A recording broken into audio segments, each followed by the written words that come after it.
UP के मौलाना जर्जिश अंसारी का एक और भड़काऊ बयान सामने आया है।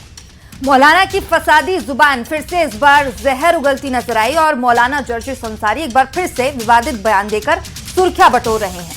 इस बार मौलाना ने राम मंदिर को बाबरी मस्जिद बता दिया है। उनका कहना है कि वो बाबरी मस्जिद थी, बाबरी मस्जिद है, बाबरी मस्जिद ही रहेगी। तो देखिए, मकसद साफ नजर आ रहा है। बाबरी के जिन को फिर से जगाने की यहाँ पर कोशिश की जा रही है और ये वही मौलाना है जो उत्तर प्रदेश को पहले ही मुसलमानों के लिए अनसेफ बता चुके हैं। सवाल यह है कि जर्जिश अंसारी की फसादी जुबान पर लगाम आखिर कब लगेगी। लेकिन पहले उनका बयान सुन लेते हैं। मौलाना जर्जिश अंसारी के अयोध्या से जुड़े बयान को लेकर अयोध्या के साधु संतों ने भी कड़ी आपत्ति जताई। संतों ने जर्जिश अंसारी के बयान को भड़काऊ और सामाजिक सौहार्द बिगाड़ने वाला बताया। हम उसको बाबरी मस्जिद पहले भी मानते थे, आज भी मानते हैं और कयामत की सुबह तक उसको बाबरी मस्जिद मानते रहेंगे। जब तक जिंदा हूं कहता भी रहूंगा कि वो बाबरी मस्जिद थी, बाबरी मस्जिद है, बाबरी मस्जिद रहेगी। किसी के खत्म कर देने से मेरे भाइयों कोई चीज खत्म नहीं हो जाती है। उसका वजूद था, है और रहेगा।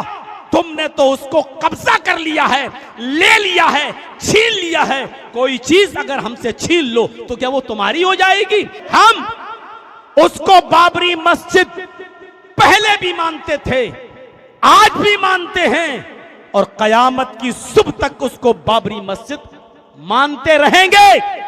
जब तक जिंदा हूं कहता भी रहूंगा कि जर्जिश अंसारी ने जिस तरह राम मंदिर को लेकर के उसने विवादित बयान दिया है, यह भड़काऊ बयान है, यह माहौल खराब करने वाला बयान है। वह जो है पूरे देश में दंगा फसाद कराने की मंशा से इस तरह का बयान दिया है।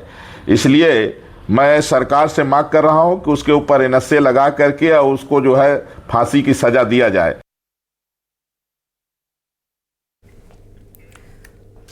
तो जर्जिश अंसारी का बयान सिर्फ धार्मिक बहस नहीं बल्कि राजनीतिक बहस का मुद्दा भी बन गया है। मध्य प्रदेश में बीजेपी कांग्रेस के नेताओं ने अंसारी के बयान को लेकर एक दूसरे पर हमला बोला है। जहां बीजेपी अंसारी जैसे लोगों को बाबर का वंशज बता रही है, तो वहीं कांग्रेस बीजेपी पर माहौल बिगाड़ने का आरोप लगा रही है।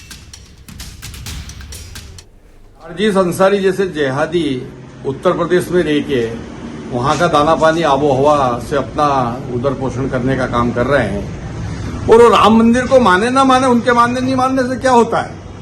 भगवान श्री राम का जो अयोध्या की जन्मस्थली का स्थान है, उसको पूरा विश्व पूज रहा है, पूरा विश्व मान रहा है, पूरा भारत देश मान रहा है। ये जो बाबर के वंशज भारत के अंदर रहकर और बांग्लादेश के गीत गा रहे हैं, इनका संगीत वहां जाके ही पूरा कर देना चाहिए। ऐसे लोगों को जुलूस निकाल के बांग्लादेश की तरफ रवाना कर देना चाहिए। उत्तर प्रदेश की अब जहां की घटना बता रहे हैं, वहां पर कोई व्यक्ति हिंदुओं की बुराई करता हुआ दिख रहा है। तो ये हिंदू मुस्लिम सिर्फ भाजपा के राज्यों में हो रहा है, ऐसा क्यों? देश में ये नफरती भाव, नफरती बातें कब खत्म होगी?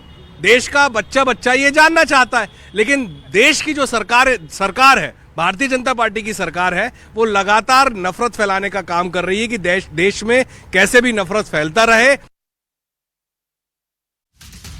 संघ प्रमुख मोहन भागवत ने एक बार फिर से हिंदू परिवारों को 3 बच्चे पैदा करने की नसीहत दी है।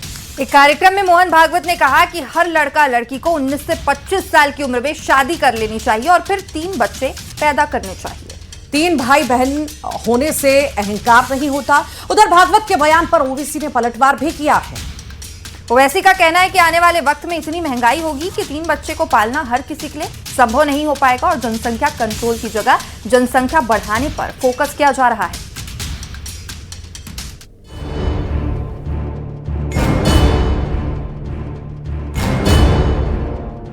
आरएसएस प्रमुख मोहन भागवत ने एक बार फिर जनसंख्या पर बड़ा बयान दिया है। भागवत ने हर हिंदू परिवार को 3 बच्चे पैदा करने की नसीहत दी। उन्होंने कहा कि हर परिवार में 3 बच्चे जरूरी हैं।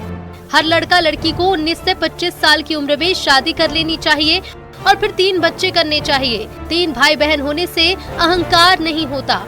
डॉक्टर लोग हमको कहते हैं कि 19 साल की आयु से 25 साल की आयु तक विवाह और 3 संतानें, तो पेरेंट्स और चिल्ड्रन दोनों हेल्दी रहते हैं। मानस शास्त्र वाले कहते हैं, साइकोलॉजिस्ट कहते हैं कि घर में अगर 3 सिबलिंग्स है तो आपस में जो व्यवहार उनका होता है उसमें से वो ईगो मैनेजमेंट अच्छी तरह सीख लेते हैं। उसके चलते उनके अपने परिवारों में बाद में विच्छेद नहीं होता है, तो परिवार का स्वास्थ्य ठीक रहता है। बहुत से देशों ने ये प्रयास करके 2.5 के नीचे जाने के बाद फिर से 3 से ऊपर अपने पॉपुलेशन को लाया, और देश की पॉपुलेशन पॉलिसी कहती है 2.1, तो 2.1 राउंड ऑफ करते हैं। गणित में तो 2 होता है, लेकिन आदमी के बारे में ऐसा नहीं हो सकता ना। 0.1 आदमी होता नहीं, कभी होगा तो पूरा होगा, नहीं तो नहीं होगा। तो 2.1 यानी 3। तो सब प्रकार के शास्त्र हमको बता रहे कि परिवार में 3 संतान चाहिए। मोहन भागवत के बयान पर AIMIM चीफ असदुद्दीन ओवैसी ने निशाना साधा और कहा कि मोहन भागवत लोगों से 3 बच्चे पैदा करने को कह रहे हैं, लेकिन वो खुद ऐसा नहीं कर रहे। कितना महंगाई होगी, कितना खर्चा उन लोगों के लिए करना पड़ेगा, इसका हम सोचते नहीं है।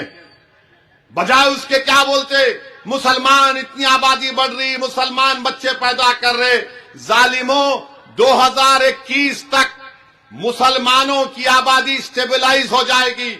इस मुल्क में कभी भी मुसलमानों की आबादी हमारे हिंदू भाई बहन की आबादी से आगे नहीं जाएगी। 3 बच्चों वाले बयान पर मध्य प्रदेश में भी माहौल गर्मा गया है। हिंदू धर्म गुरुओं ने भागवत के बयान का समर्थन किया, तो वहीं मुस्लिम धर्म गुरुओं का कहना है कि जितने बच्चे पैदा करना है करें, ये उनकी मर्जी है, लेकिन किसी एक वर्ग को टारगेट नहीं करना चाहिए। 3 या 4 बच्चे, इन दिनों ये बहस का मुद्दा बन गया है। हिंदू धर्म गुरु जनसंख्या बैलेंस के लिए 3 से 4 बच्चे पैदा करने की नसीहत दे रहे हैं।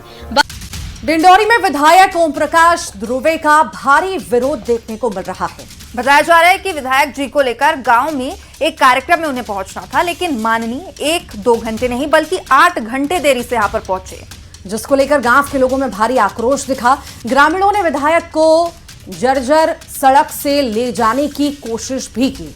उधर लोगों के विरोध को देखते हुए विधायक को बिना भूमि पूजन ही वहां से लौटना पड़ा और विधायक के व्यवहार को लेकर गांव में तनाव का माहौल भी है। मामला शाहपुरा विधानसभा क्षेत्र के पिंडरुखी का बताया जा रहा है।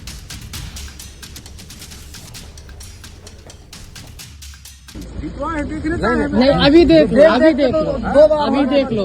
वहाँ बैठ के बात कर रहे हैं। हाँ, बहुत फर्क है। नीचे रोड से बस, नीचे रास्ते बस। ना हमारे गांव में कोई सरपंच सचिव है, लेकिन कुछ काम का नहीं है सर, कुछ काम का नहीं है। घूसखोरी कर रहे हैं, घूसखोरी।